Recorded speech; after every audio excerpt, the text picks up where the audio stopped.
People who work at 5-star hotels. What type of speep goes on that management doesn't want people to know? I spent 10 years in the boutique and 5-star hotel world. Got stories for days. But here is my favorite that sums up hospitality former anyways.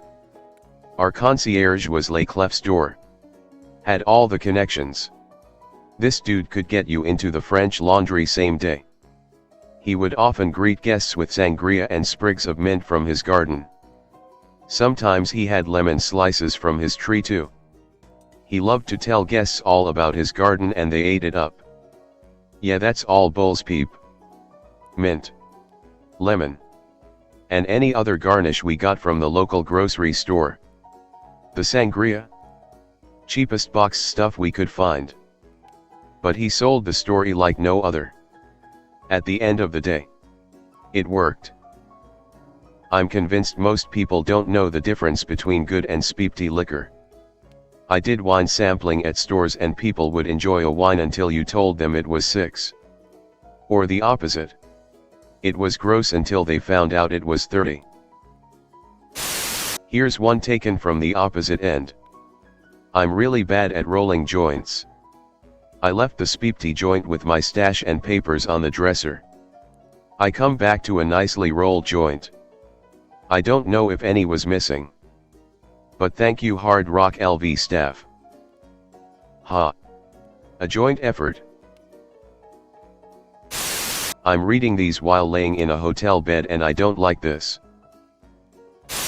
I have worked at 2 hotels that are rated by Forbes formerly mobile and randomly inspected frequently.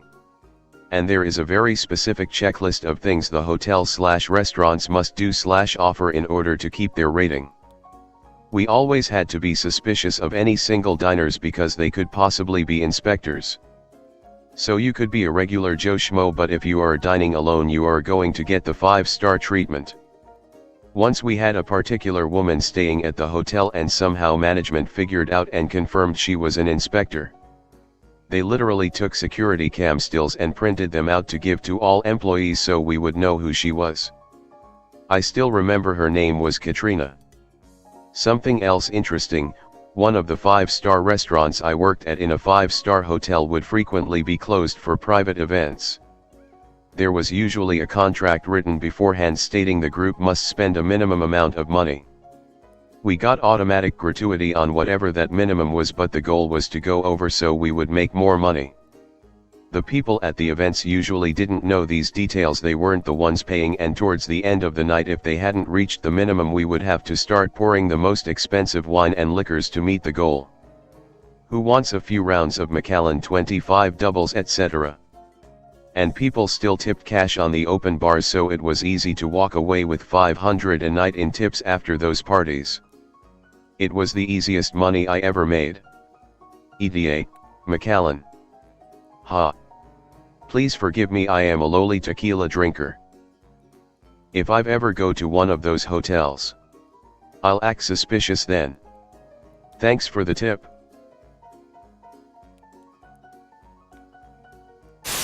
I worked at one of the premier hotels at a ski resort in the country. Top 10. Met celebrities. Royalty. Politicians. Athletes. Hockey players are the nicest athletes by a wide margin. Royalty is great or more likely awful. A list celebrities want to be left alone or treated as just another person. Politicians are bigger assholes when they're with their families. Saw lots of sex, drugs, underage drinking, escorts, the usual. I was most amazed by how nice staff were to guests when management continually made our lives harder and speedier. We just let it roll off our backs and keep smiling until we just quit. We were paid so little and respected so little by management. If you weren't thick-skinned then you quit by week's end. Best thing I saw was the hotel dog, think alpine dog that people can pet. Kids can get woken up by him in the morning. Plays on the ski slopes, etc. He escaped his pen, made straight for the high-end restaurant and went hog wild.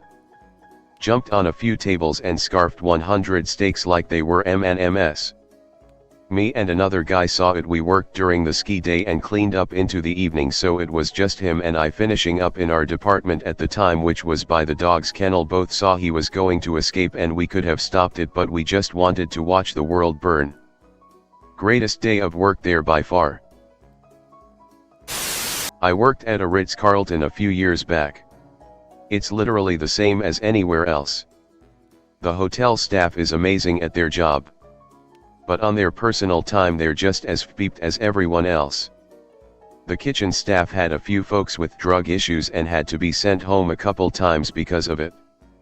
In my time there I saw 2 waiters get fired due to embezzlement. The turnover rate for management was very high because they didn't pay enough for the area. The staff parties were wild to say the least. We weren't allowed to greet celebrities by name since they wanted to be anonymous. So we would use their alias that day.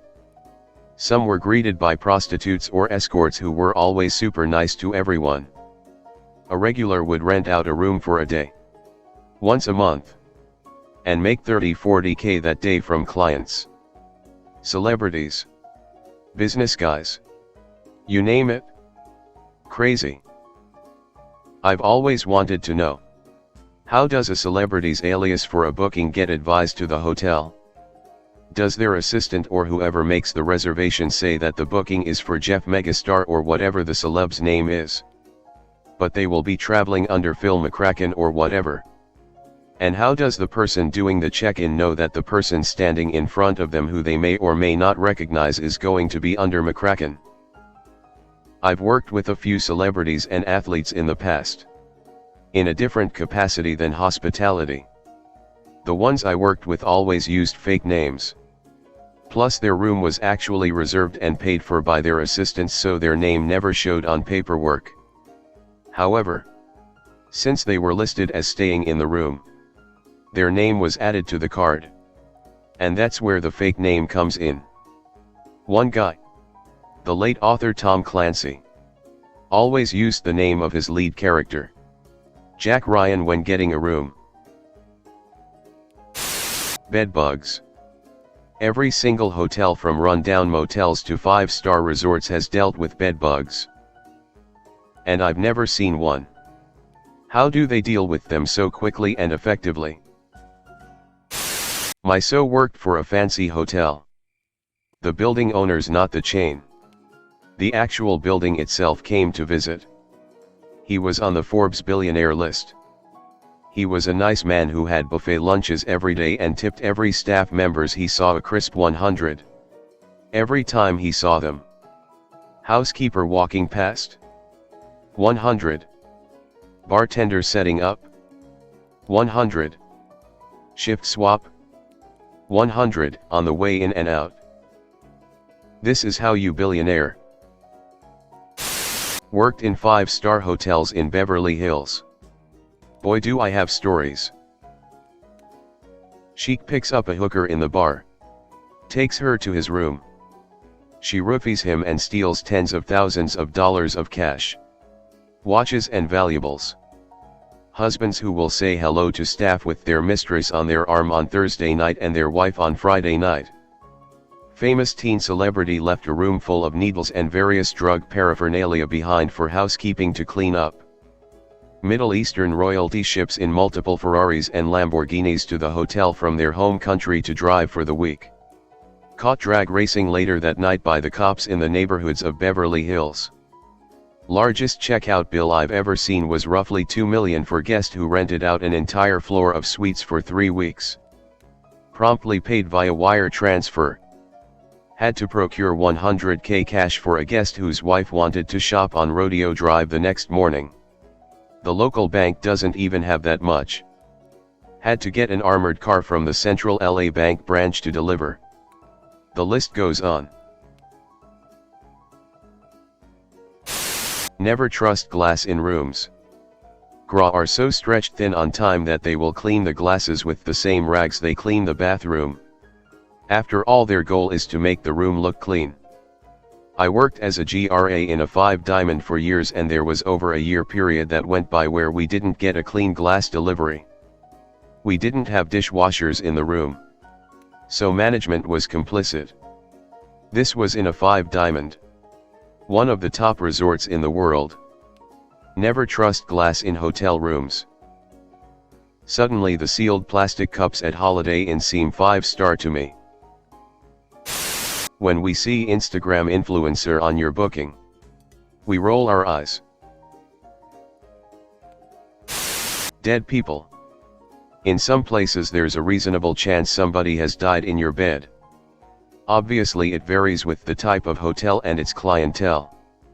But some places you get deaths weekly, not that the hotel is unsafe but unfit old people overexerting themselves. One place I worked, maybe 40% of the beds had been died in. Bed bugs. They happen in every hotel. You might be paying $5,000 a night but your luggage was in the hold with everyone else's. If there's only 1 or 2 bugs and none in the adjacent rooms, diamond style.